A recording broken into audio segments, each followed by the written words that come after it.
They called her useless Elspeth, a woman hobbled by a twisted leg and a spirit worn thin by scorn. In the dusty heart of Redemption Creek, she was worth less than a lame horse, a burden to be discarded.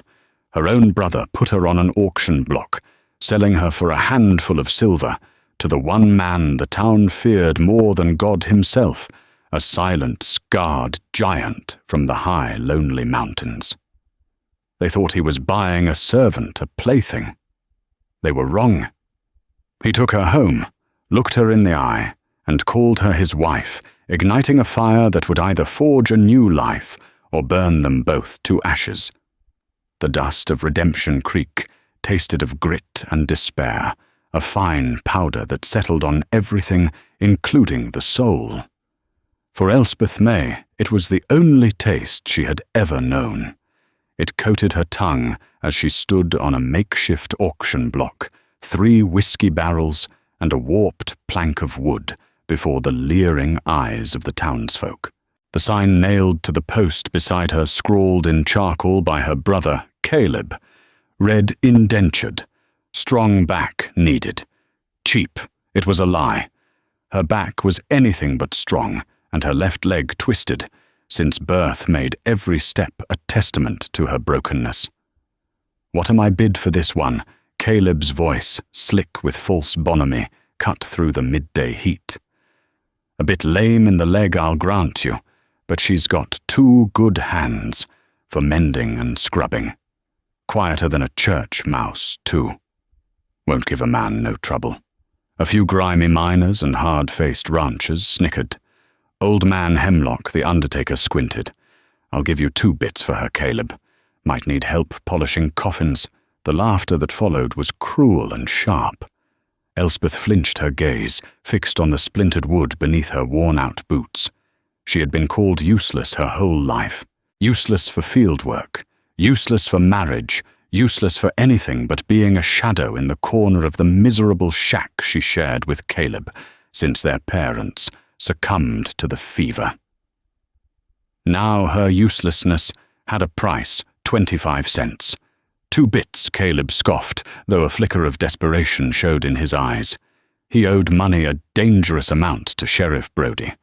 Her sewing alone is worth $1. "Look at this fine stitching on my own shirt." He puffed out his chest, displaying a patch Elspeth had meticulously applied. The crowd was unmoved. They saw only the limp, the downcast eyes, the plain, dirt-smudged face. They saw a burden. It was then that a shadow fell over the proceedings, a silence descending so abruptly that the buzzing of flies sounded like a roar. A man stood at the edge of the crowd, a figure carved from the mountain granite itself. He was immense, broad-shouldered, and towering with a thick, untamed beard the color of rust and hair that fell past his collar. A jagged scar, old and white, cut a path from his left temple to the corner of his jaw, pulling his mouth into a permanent, grim line. This was Silas, the mountain man, the recluse who hadn't been seen in town for nearly a year. Folks in Redemption Creek told stories about Silas. They said he'd wrestled a grizzly and won. They said he was a wanted man, hiding from a past stained with blood. They said he was mad, driven to the wilderness by horrors no sane man could endure. Whatever the truth, his presence was an omen. Men shuffled away from him. Mothers pulled their children closer. Silas's eyes, the color of a stormy sky, ignored the crowd and settled directly on Elspeth. He didn't look at her leg or her tattered dress. He looked into her eyes, and for the first time in her life, Elspeth felt seen, not just observed. There was an intensity in his gaze that was neither cruel nor pitying.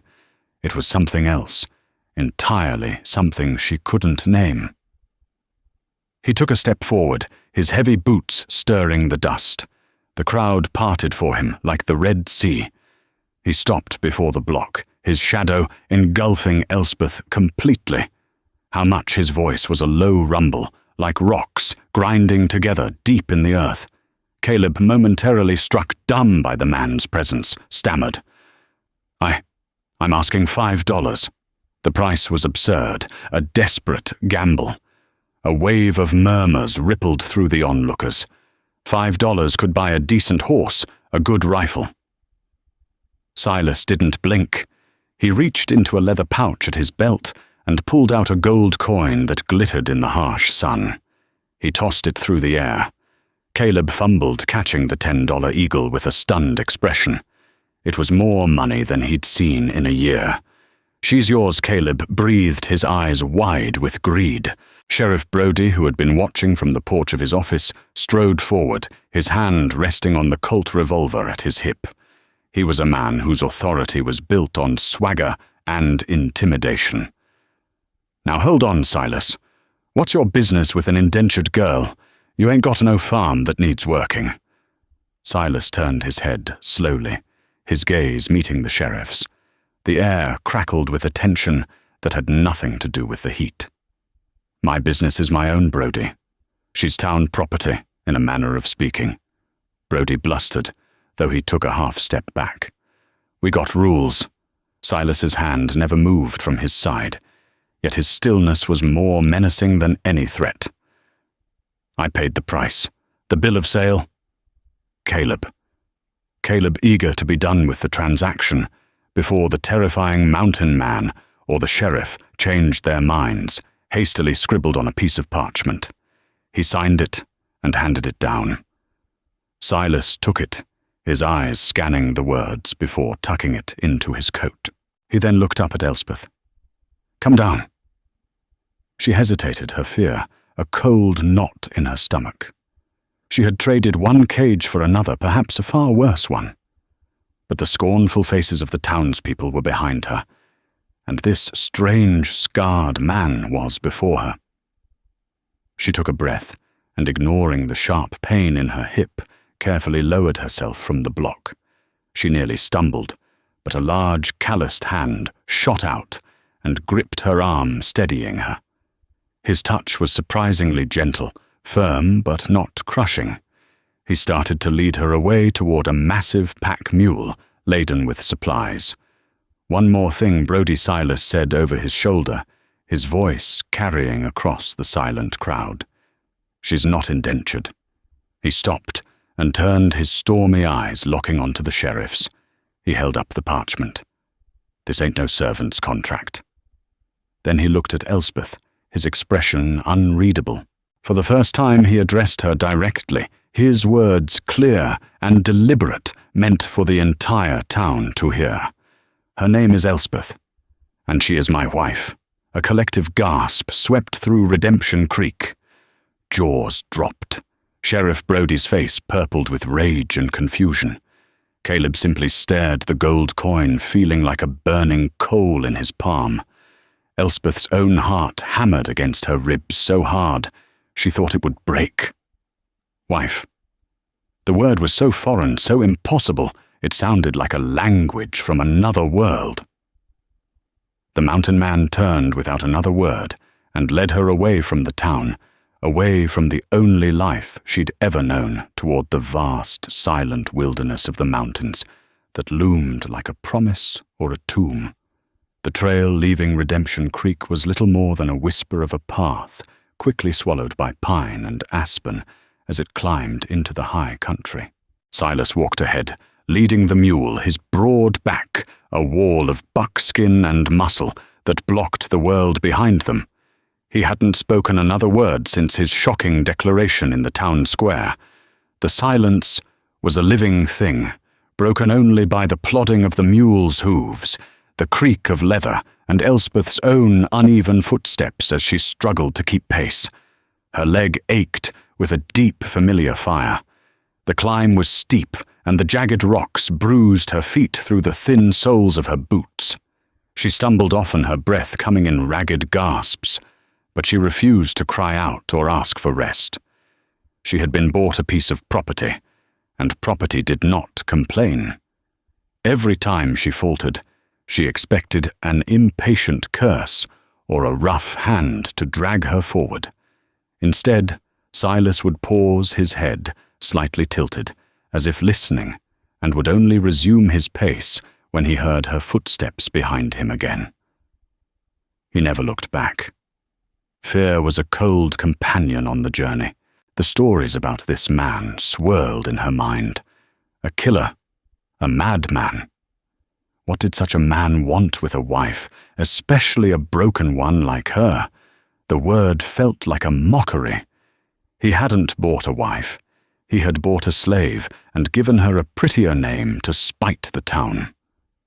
She braced herself for the life that awaited her at his cabin, a life of brutal labor, of cruelty, in isolation, a life that would likely be short and miserable. After what felt like an eternity, the sun beginning to bleed its orange and purple hues across the western peaks, they broke through a dense stand of fir trees into a small hidden meadow. Nestled at its edge against a sheer rock face that protected it from the wind was a cabin. It was not the dilapidated shack she had imagined. It was built of thick, expertly fitted logs with a sturdy stone chimney from which a thin tendril of smoke curled into the crisp air. The craftsmanship was clean and precise. A small, well-tended garden grew nearby, and a woodshed was stacked neatly to the roof. Silas led the mule to a hitching post and began to unstrap the supplies without a word. He gestured with his head toward the cabin door. "Go inside." Elspeth's hand trembled as she reached for the latch. The door swung inward, on silent, well-oiled hinges. She stepped across the threshold and stopped, her breath catching in her throat. The interior was a single large room, but it was the antithesis of the dark, violent den she had envisioned. A fire crackled warmly in the stone hearth, casting a gentle glow on the space. It was impeccably clean. A sturdy table and 2 chairs stood in the center. A bed covered with a thick patchwork quilt was built into one corner. But it was the other wall that stunned her into silence. It was filled with books, dozens of them lining shelves that ran from floor to ceiling. Their leather-bound spines were worn. Their titles, Shakespeare, Thoreau, Milton books on botany and geology, gleamed in the firelight. In the squalor of her life with Caleb, a book was a treasure rarer than gold. She hadn't been taught to read much beyond the Bible, but she knew what they represented, a world beyond the dust and ignorance of Redemption Creek. Silas entered behind her, his large frame seeming to shrink the room. He carried a sack of flour and set it on the table. He still didn't look at her instead, moving about the cabin with a quiet efficiency, stoking the fire, lighting a kerosene lamp that cast a steady yellow light. "There's water in the bucket," he rumbled, gesturing to a pail by the hearth. "Stew in the pot. Help yourself." He took a bowl from a shelf, ladled a thick, fragrant stew into it, and sat at the table. He ate with the same quiet focus he did everything else, his eyes on his food. Elspeth remained frozen by the door, her stomach growling in betrayal. He had called her his wife, but now he treated her as if she were a ghost. The disconnect was jarring. After a few moments, he looked up, his grey eyes pinning her in place. "Are you not hungry?" She nodded a small, jerky motion. "Then eat." It wasn't a suggestion. Timidly, she took the other bowl, her hands shaking as she served herself. The stew was rich with rabbit and wild vegetables. It was the most satisfying meal she'd had in years. She sat at the opposite end of the table, as far from him as she could get, and ate in silence, daring only furtive glances. The scar on his face seemed less menacing in the soft lamplight. She saw now that his hands, though calloused and scarred, were clean. There was a precision to his movements that spoke not of a brute, but of a man of immense control. When they were finished, he took her bowl along with his, washed them in a basin, and set them to dry. He then turned his attention to the supplies from town, methodically unpacking and storing them. He worked without a word, his silence a heavy blanket over the room. Elspeth watched him, her fear slowly being replaced by a profound confusion. This was not the monster from the stories. This was something far more complex and dangerous, a puzzle she couldn't begin to solve. Finally, with all the chores done, an unspoken tension returned to the room. There was only one bed. Her heart began to pound a frantic rhythm against her ribs. This was it. This was when the pretense would end. Silas seemed to sense her terror. He took a spare blanket from a wooden chest at the foot of the bed and walked to the hearth. Without a word, he laid the blanket on the floor before the fire, creating a makeshift pallet. He looked at her, his expression unreadable as always. "The bed is yours." He then turned his back to her, stretched out on the hard floor and settled in for the night, leaving her utterly bewildered. She was his wife, but he slept on the floor. He had bought her, but he offered her food and the only bed. He was a silent, scarred giant, and his cabin was filled with poetry. Nothing made sense. Cautiously, Elspeth moved to the bed. It was soft, the quilt smelling of pine soap and wood smoke. She lay down, fully clothed, and pulled the covers up to her chin, her eyes fixed on the massive shape of the man sleeping by the fire. On the silent mountain, under a roof of books and secrets, Elspeth May did not feel like a slave. For the first time, she didn't even feel useless. She felt like a mystery, wrapped inside an even greater one. The days that followed settled into a strange, silent rhythm. Silas would rise before the sun, his movements quiet, as he stoked the fire and slipped out of the cabin. Elspeth would wake to find the room warm, a pot of coffee brewing over the flames.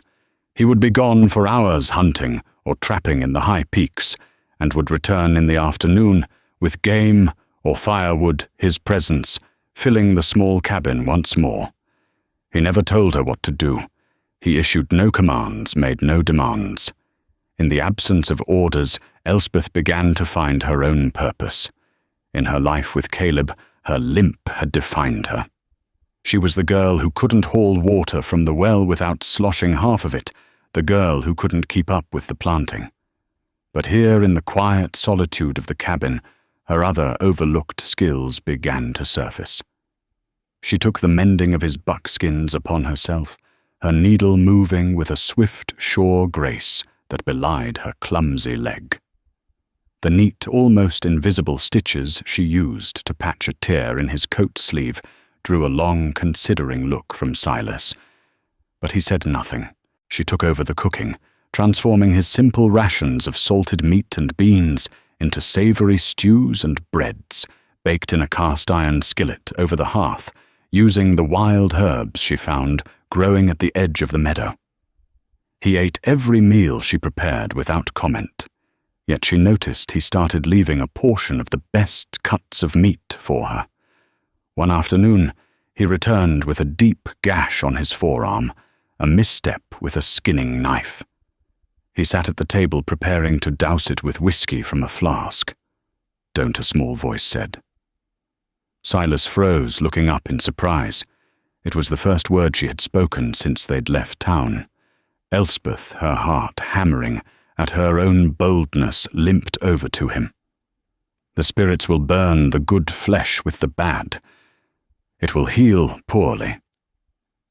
Before he could react, she was out the door and at the edge of the woods. He watched intrigued as she moved with a slow but certain gait, gathering specific leaves and roots. She returned and mashed them into a green, pungent paste with a stone and pestle. "This will sting," she warned, her voice still quiet but firm. She gently took his arm. His muscles were like knotted oak beneath her fingers. She expected him to pull away to dismiss her woman's folly, but he remained perfectly still, his grey eyes watching her face intently. She carefully cleaned the wound with boiled water and applied the poultice. His only reaction was a slight tightening of his jaw. She then wrapped his arm with a clean strip of linen from her sewing kit. "Yarrow to stop the bleeding," she explained softly, her eyes on her work. "Plantain to draw out the poison. It will heal clean. No festering." He looked from his bandaged arm to her face. "Where did you learn this?" my mother Elspeth said.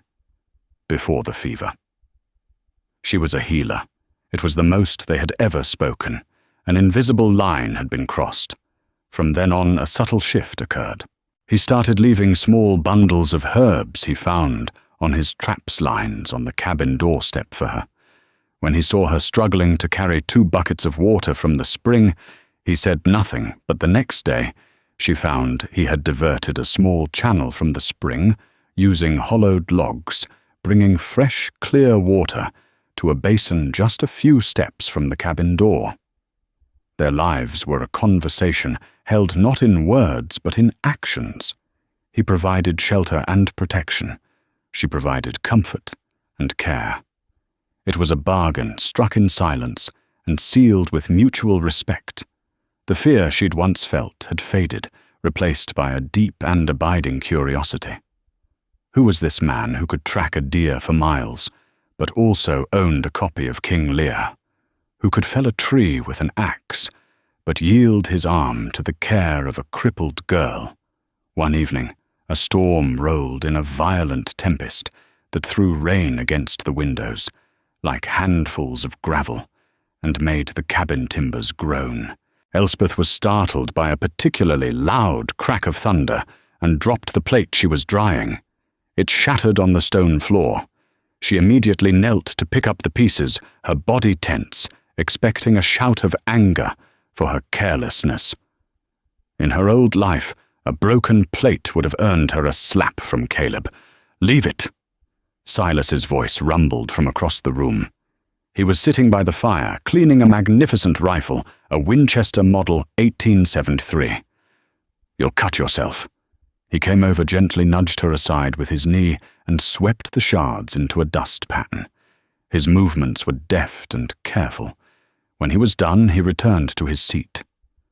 Elspeth watched him, her throat tight. This simple, quiet act of kindness was more profound than any grand gesture. She sat in the other chair, her hands in her lap. The storm raged outside, but inside the cabin there was a strange peace. Why she finally whispered the question, bursting from her after weeks of silence.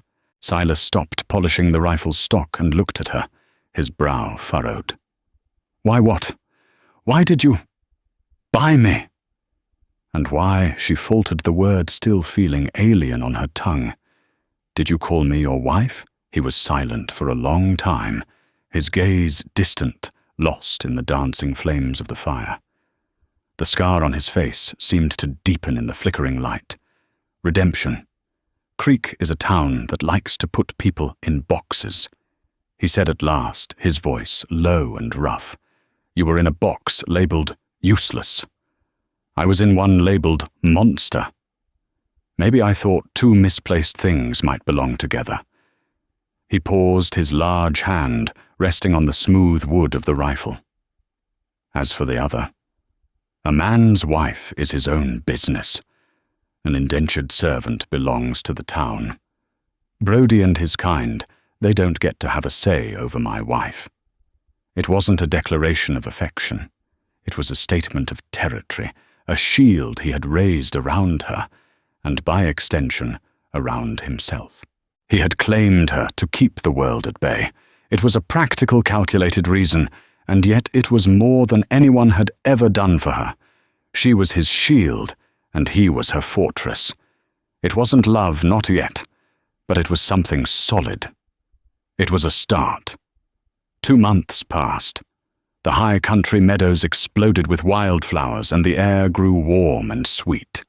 Elspeth's limp eased by the solves she made, and the lack of punishing labor became less pronounced. The hollows in her cheeks filled out, and color returned to her face.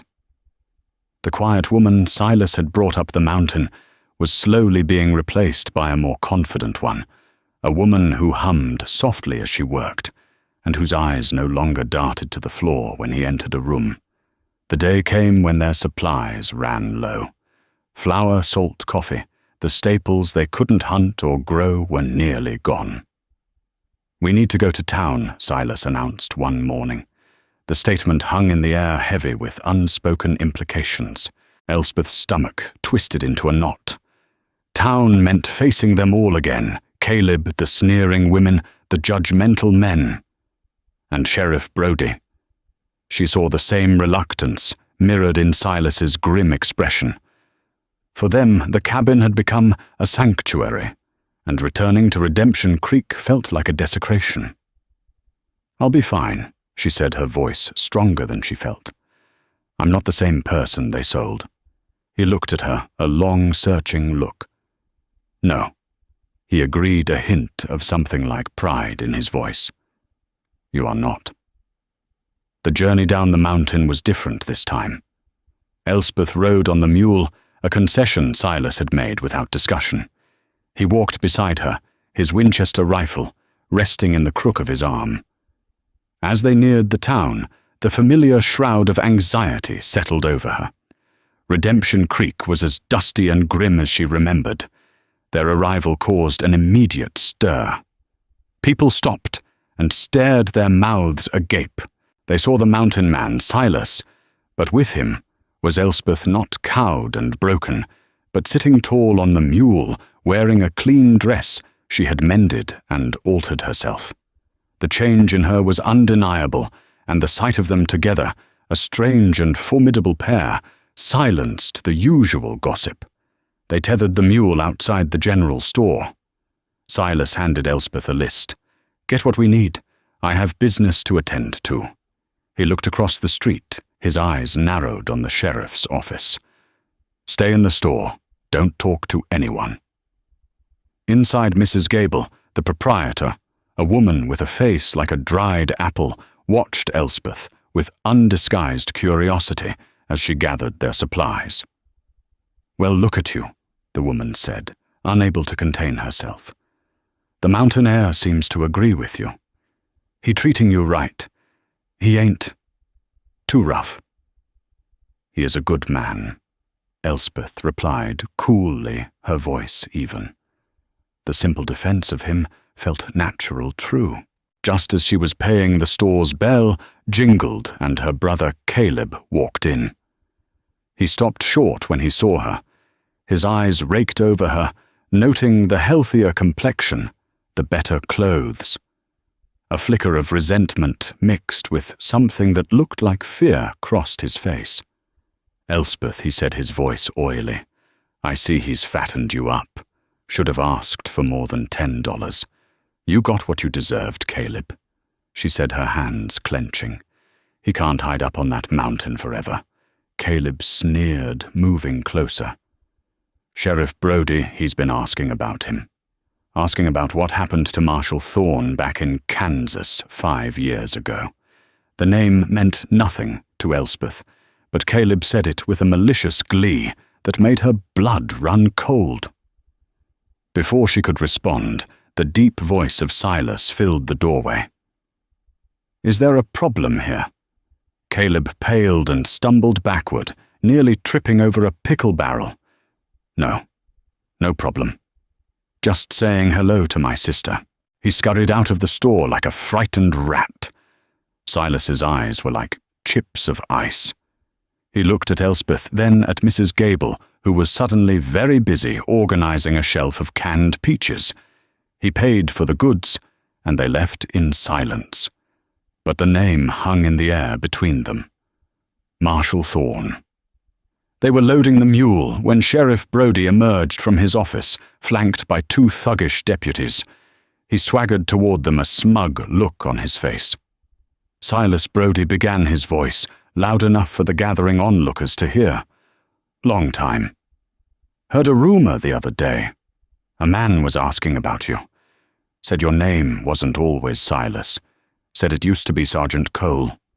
Said you were the only one who walked away from the ambush at Willow Creek, the one that killed Marshal Thorne and his whole posse." Silas's body went rigid. Every muscle was coiled tight. He did not look at Brody. He continued to secure a sack of flour to the mule. Funny thing about that ambush, Brody continued, emboldened by Silas's silence. They said the attackers knew the marshal's route. They said there had to be a traitor. Someone on the inside, someone who sold them out for a share of the payroll gold they were carrying. The sheriff spat a wad of tobacco juice into the dust dangerously close to Elspeth's feet. Man who survives something like that when all his comrades die. It makes you wonder. Elspeth's mind raced. Sergeant Cole, Marshal Thorne, an ambush, a traitor. The pieces of Silas's past were laid bare in the street for all to see, ugly and stained with blood. This was the reason for his exile. This was the source of the town's fear and suspicion. He was not just a recluse. He was a man accused of the deepest betrayal. Silas finally finished his knot.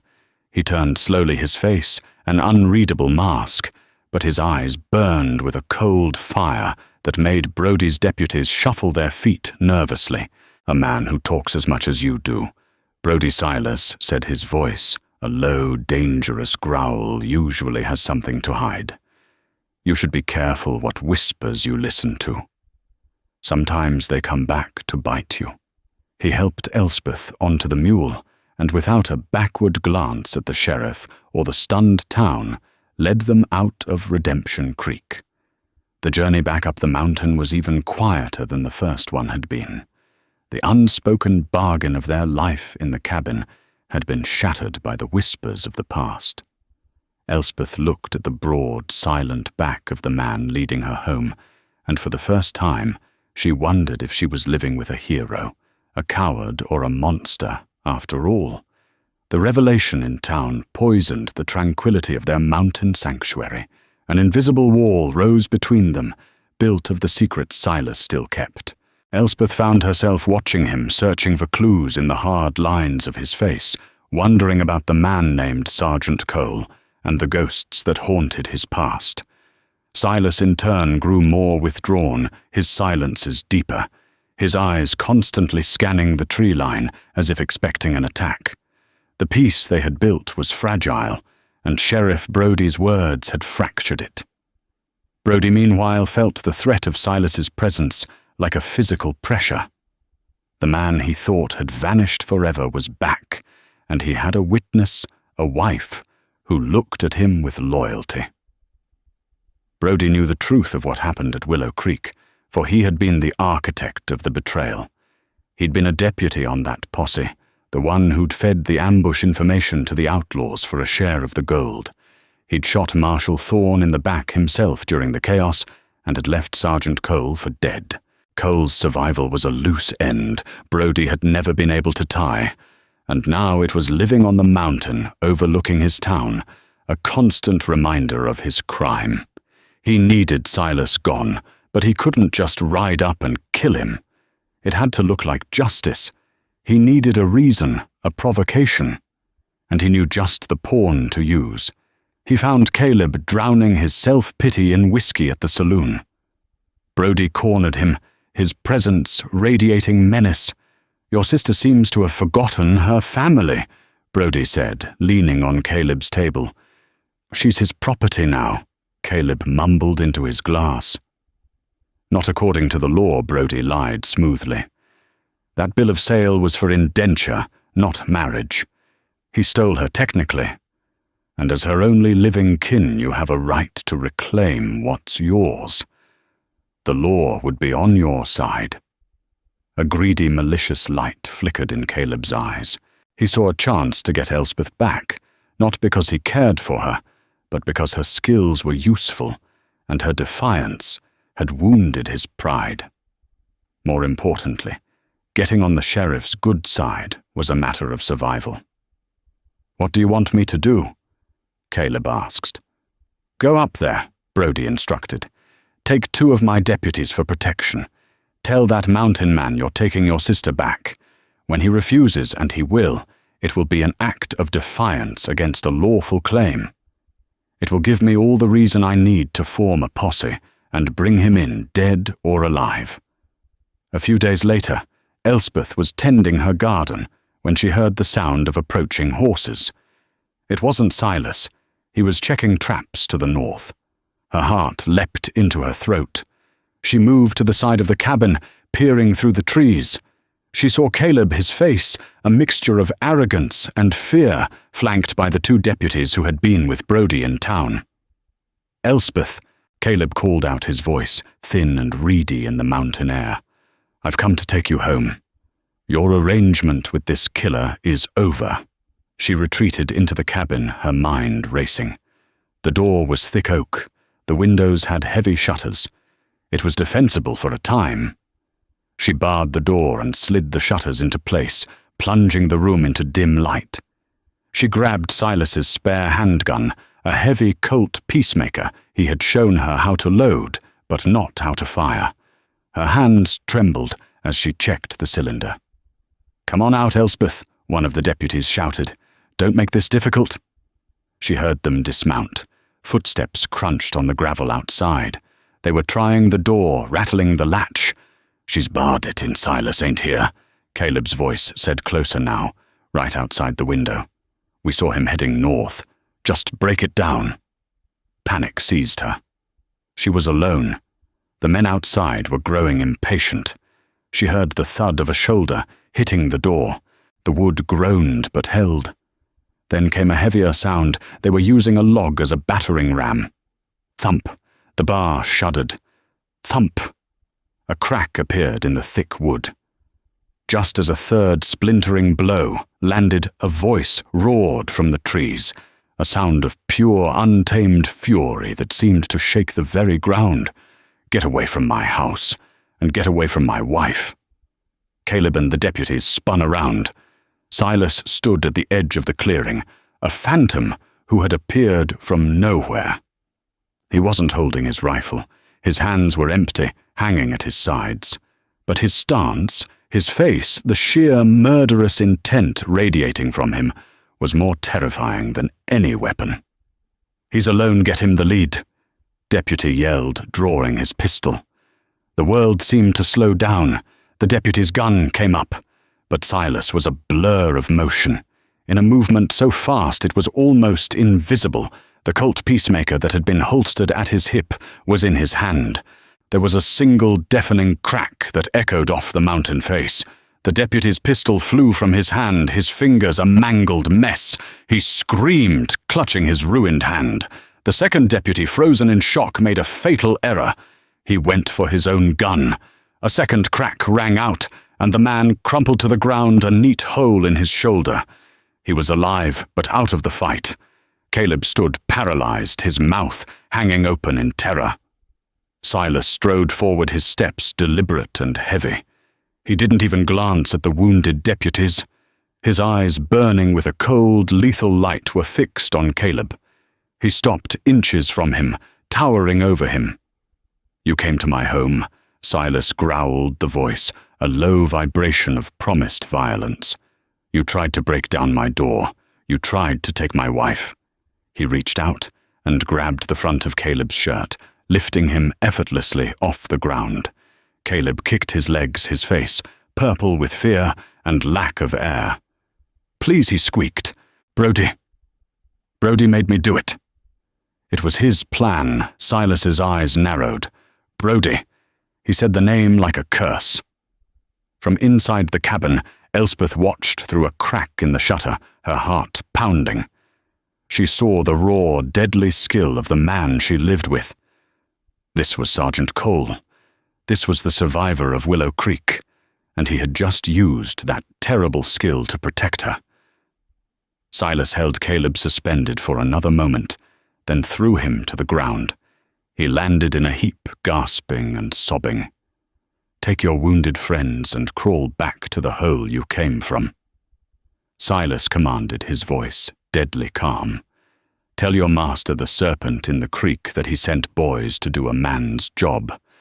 And tell him I'm coming for him." He stood and watched as Caleb, weeping with terror, helped the injured deputies onto their horses and fled the clearing, never once looking back. The immediate danger was over, but Elspeth knew with chilling certainty that this was just the beginning. Silas had drawn a line in the dust, and Sheriff Brodie was not a man to let such a challenge go unanswered. The war had just begun. The silence that followed the deputy's retreat was heavy and ominous. Silas came inside, the smell of gunpowder clinging to him. He reloaded his Colt with methodical calm, but Elspeth could see the tremor of rage in his hands. The sanctuary was broken. Brodie would not let this stand. He would twist it, paint Silas as a mad dog killer who had attacked lawmen. He would come back, and he would come with a posse. "He'll use this as his excuse," Silas stated, his back to her, as he stared out the newly cracked door. "He'll deputize every drunk and hired gun in town and claim he's bringing in a fugitive." What he said in town about Willow Creek, Elspeth, began softly. "Caleb said Brodie planned this. It's all connected." Silas finally turned to face her. The mask was gone. In his eyes, she saw the weary pain of a haunted man. Brodie was a deputy under Marshal Thorne, he said, his voice raw. He was the one who fed the route information to the Comancheros. "I saw him talking to them days before. I warned Thorne, but he trusted. Brodie thought I was just a jumpy sergeant. During the ambush, when it all went to hell, I saw Brodie shoot the marshal myself. I took a bullet and went down. Brodie must have thought I was dead." The truth was stark and ugly. Silas wasn't a traitor. He was the sole witness to Brodie's treason. His exile wasn't out of guilt, but for survival. "He can't let you live," Elspeth whispered. "If you talk, he loses everything." "He knows," Silas agreed grimly. "And he knows I'm not running anymore. Not since." He trailed off, but his gaze fell on her, and she understood. Not since he had something to defend. "We can't stay here," she said, her practicality taking over. "This cabin is a trap. It's the only place we can fight," Silas counted, his eyes scanning the room. He looked at the walls, the sturdy timbers. "It's defensible. But you—" He hesitated. "You should go. Take the back trail over the ridge. You can make it to the next county by morning." Elspeth looked at him, at this man who had bought her, protected her, and was now offering her freedom to save her life. The useless Elspeth from Redemption Creek would have taken it. She would have run. But she was not that person anymore. "No," she said, her voice ringing with a strength she didn't know she possessed. "They sold me as useless, and you showed me I wasn't. I will not run and leave you to die. This is my home, too." She walked over to the wall where his Winchester rifle rested. "You said this was your wife," she said, looking him straight in the eye. "Then teach her how to fight." A flicker of astonishment, then a slow, deep respect dawned in his eyes. He gave a single curt nod. For the rest of the day, he showed her everything.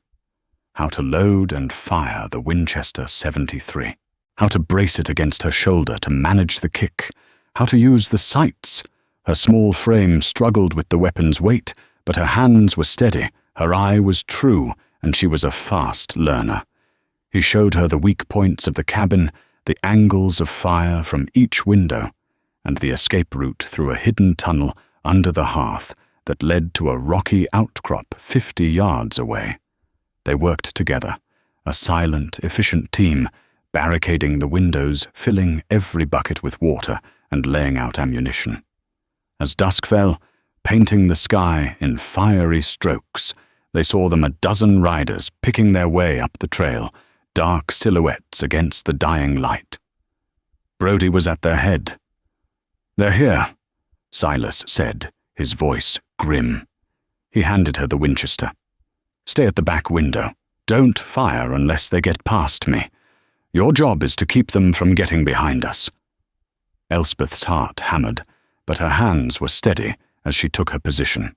The world shrank to the small square of her window, the encroaching shadows, and the feel of the cold rifle stock against her cheek. Brodie's voice boomed across the meadow. Silas Cole. You are under arrest for the attempted murder of 2 deputies.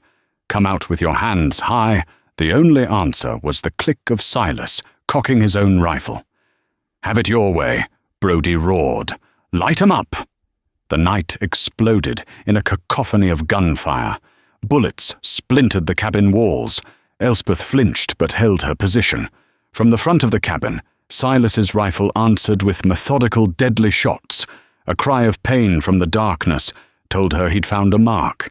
The posse spread out, trying to encircle the cabin. 2 men broke from the main group, trying to creep around the side. They were Elspeth's responsibility. She rested the heavy barrel of the Winchester on the windowsill, just as Silas had shown her. She took a deep breath, lined up the sights on the lead figure, and squeezed the trigger. The rifle bucked against her shoulder, the noise deafening in the small space. In the dark, she saw the man cry out and fall, clutching his leg. The second man, stunned, fired wildly toward her window before dragging his partner back into the shadows. She had done it. She had held her ground. A surge of adrenaline and fierce pride coursed through her. She was not useless. She was a defender. The battle raged for what felt like an eternity. Gunshots flashed in the dark. Men shouted and cursed. Inside, Silas moved from window to window, a phantom of vengeance, his shots precise and devastating. He wasn't trying to kill them all, Elspeth realized. He was wounding them, disabling them, breaking their will to fight. Then a new, terrifying sound reached them, the crackle of fire. A flaming arrow thudded into the dry wood of the roof. "They're trying to burn us out," Silas yelled. "We have to go." The tunnel. He pulled her toward the hearth, prying up the large flagstone that concealed the opening. Smoke was already beginning to fill the cabin. He shoved a satchel of ammunition and a canteen of water into her hands. "Go, I'll hold them off and follow you." "No, together," she cried, grabbing his arm. "Elspeth, listen to me," he commanded, his face fierce in the growing firelight. "You get to the outcrop. If I don't make it, you take the ridge trail and you don't look back. You live." "That's an order." Tears streamed down her face, mingling with the smoke. He gave her a rough shove toward the tunnel. "Go now."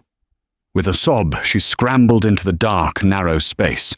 She crawled through the dirt, the sounds of the battle fading behind her, replaced by the thumping of her own heart. She emerged behind a cluster of boulders, gasping for the clean night air. She turned and looked back at the cabin. It was engulfed in flames, a funeral pyre against the night sky. The gunfire had intensified. She weighted her knuckles white as she clutched the Winchester. Seconds stretched into minutes. There was no sign of Silas. Brody and his men were closing in on the burning cabin. Despair, cold and absolute, washed over her. He wasn't coming. He had sacrificed himself for her. Just as Brody and 2 of his men charged the front door, a massive explosion tore the cabin apart. The force of it threw Elspeth against the rocks. Silas must have set off his remaining black powder. The screams of Brody's men echoed in the night. Through the smoke and chaos, Elspeth saw a figure stagger from the side of the inferno, silhouetted against the flames. It was Silas, his clothes smouldering, his face blackened with soot, but he was alive. He was moving toward the rendezvous point. But then she saw something else. Sheriff Brody, who had been thrown clear of the blast, was getting to his feet. He raised his pistol, aiming it squarely at Silas's unsuspecting back. There was no time to shout, no time to think. Elspeth raised the Winchester rifle, the weapon now feeling like an extension of her own arm. She looked down the long barrel, found Brody in her sights, and with ice-cold calm she fired. The shot rang out clean and true across the clearing. Sheriff Brody stiffened, a look of utter shock on his face, before he crumpled to the ground and lay still. The surviving members of the posse, seeing their leader fall and the cabin destroyed, broke and fled into the darkness. Silence fell over the ridge, broken only by the roar of the fire. Silas turned his eyes, finding her in the dark. He stumbled toward her, finally collapsing at the base of the rocks. She rushed to his side, her hands checking him for wounds. He was burned and bruised, but alive. He looked from her to the body of Brody in the distance, then back to her face. His eyes filled with an emotion she had never seen before. Awe. "You saved me," he breathed. "You called me your wife," she replied, her voice shaking. "A wife protects her husband."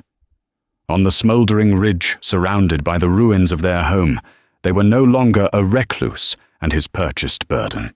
They were survivors, they were partners, and they had a truth to bring to light. Dawn broke over the smoking ruins of their home. Knowing flight meant admitting guilt, Silas and Elspeth descended the mountain to confront Redemption Creek. Their only hope for justice lay in exposing Sheriff Brody, and their only proof was Elspeth's cowardly brother, Caleb. They rode into the town square to find a mob, whipped into a frenzy by a deputy's lies about a murderous mountain man and his demon wife. As men reached for their pistols, Silas's voice boomed over the crowd. He declared Brody a traitor who had murdered Marshal Thorne at Willow Creek. When the crowd jeered in disbelief, Elspeth's voice, clear and strong, cut through the noise. She singled out her brother, hiding in the shadows, commanding him to confess Brody's plot, how he'd been sent to provoke a fight, giving the sheriff an excuse to kill the only witness to his crimes. Trapped by every eye in town, Caleb tearfully admitted the truth, stunning the townsfolk into silence. The commotion was interrupted by the arrival of the circuit judge, Elias Thorne, the brother of the very marshal Brody had murdered. With Silas's testimony as Sergeant Cole and Caleb's damning confession, the web of lies unraveled completely. Judge Thorne declared Silas and Elspeth's actions righteous self-defense, exonerating them of all charges while arresting the corrupt deputy and Caleb. The town that had once scorned them now looked on with awe. Silas turned to Elspeth, his voice soft but clear for all to hear. Elspeth Cole. No longer outcasts, they left the town behind. Their cabin was in ashes, but they would rebuild. They returned to the mountain, not as a monster and his useless wife, but as partners forged in fire and truth. And so the story of useless Elspeth and the silent mountain man became a whispered legend in the territory, a tale of how courage can be found in the most broken of people, and how a home is not four walls, but the fortress two hearts build together. Their love story wasn't written in sonnets or whispered in ballrooms. It was forged in gunpowder and silence, built on a foundation of unspoken trust and proven in a trial by fire. It reminds us that the people the world writes off as worthless often possess a strength and value that can change the world, or at least their small corner of it. If this story of redemption and resilience touched your heart, please take a moment to hit that like button and share it with someone who loves a story where the underdog doesn't just survive, but triumphs. Don't forget to subscribe and turn on notifications so you won't miss our next journey into the heart of the Wild West. Thank you for listening.